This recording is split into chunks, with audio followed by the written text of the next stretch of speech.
Assalamualaikum warahmatullahi wabarakatuh. Di video kali ini saya akan membahas materi mengenai perencanaan sumber daya manusia. Video ini bertujuan untuk memenuhi tugas UTS semester 4 dari mata kuliah Manajemen Sumber Daya Manusia dengan dosen pengampu Bapak Dr. Raymond Hasangapan Mikel dengan gelar SEMM. Perkenalkan, nama saya Daryono. Saya mahasiswa Universitas Penjasakti Bekasi dengan nomor NIM 28920500062. Saya dari Prodi Manajemen. Untuk sumber daya manusia adalah kemampuan terpadu dari daya pikir dan daya fisik yang dimiliki individu, perilaku dan sifatnya. Perencanaan SDM merupakan proses analisis dan identifikasi tersedianya kebutuhan akan sumber daya manusia sehingga organisasi tersebut dapat mencapai tujuannya.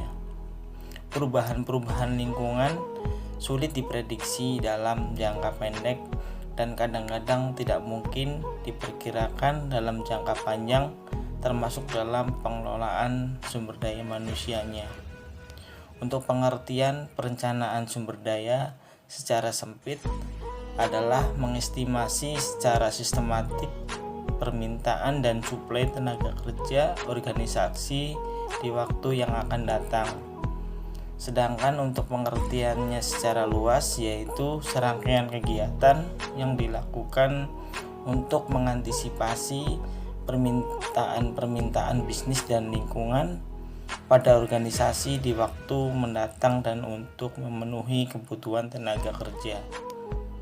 Untuk fungsi perencanaan SDM yaitu 1. Memperbaiki penggunaan SDM. Yang kedua, memadukan kegiatan personalia dan tujuan organisasi. Yang ketiga, melakukan pengadaan karyawan baru.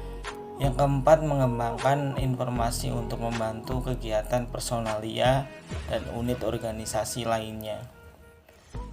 Yang kelima, membantu program pelantikan tenaga kerja. Keenam, mengkoordinasikan program-program personalia yang berbeda-beda, misal rencana, penarikan, dan seleksi.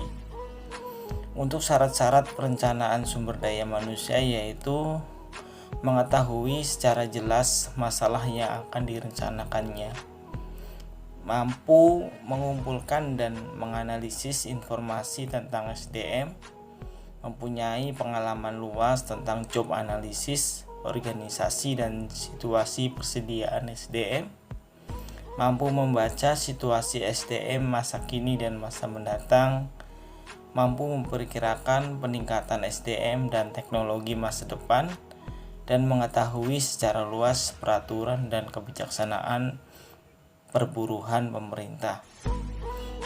Sedangkan untuk proses perencanaan SDM yaitu menetapkan secara jelas kualitas dan kuantitas SDM yang dibutuhkan, mengumpulkan data dan informasi tentang SDM, mengelompokkan data dan informasi serta menganalisisnya, menetapkan beberapa alternatif, memilih yang terbaik dari alternatif yang ada menjadi rencana, dan menginformasikan rencana kepada para karyawan untuk direalisasikan.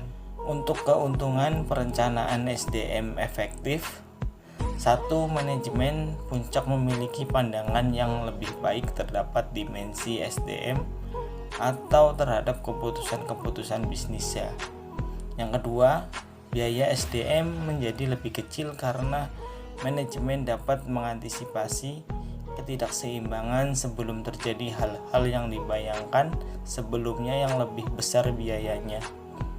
Yang ketiga, tersedianya lebih banyak waktu untuk menempatkan yang berbakat karena kebutuhan dapat diantisipasi dan diketahui sebelum jumlah tenaga kerja yang sebenarnya dibutuhkan.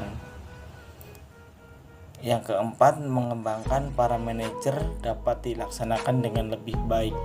Untuk sistem perencanaan SDM, sistem perencanaan sumber daya manusia terdiri dari 4 kegiatan yang saling berhubungan, yang terpadu, yaitu 1. Inventarisasi persediaan sumber daya manusia, yang kedua forecast sumber daya manusia, yang ketiga penyusunan rencana sumber daya manusia, dan yang keempat pengawasan dan evaluasi.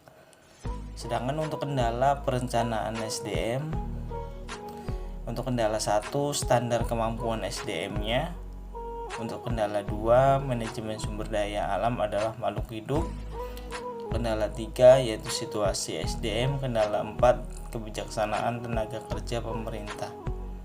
Teknik-teknik perencanaan SDM, forecast ahli, yaitu orang yang ahli dalam mengestimasi kebutuhan SDM. Manager yakin bahwa beban kerja mengharuskan penambahan karyawan. Teknik Delphi, yaitu mendapatkan estimasi dari sekelompok ahli. Biasanya para manajer melakukan survei 4-5 kali, dan perencanaan yang menyimpulkan disampaikan kepada para ahli pendapat. Terus analisis tren, yaitu terdiri dari metode ekstrapolasi, yaitu membuat proyeksi di waktu mendatang dengan mendasarkan pada tingkat perubahan masa lalu. Rata-rata 2 orang karyawan setiap bulan pada 2 tahun lalu, maka akan diterima 24 karyawan selama 1 tahun yang akan datang. Indeksasi, yaitu metode estimasi kebutuhan karyawan di waktu mendatang dengan melihat tingkat perkembangan karyawan dengan indeks rasio antara karyawan produksi dan penjualan.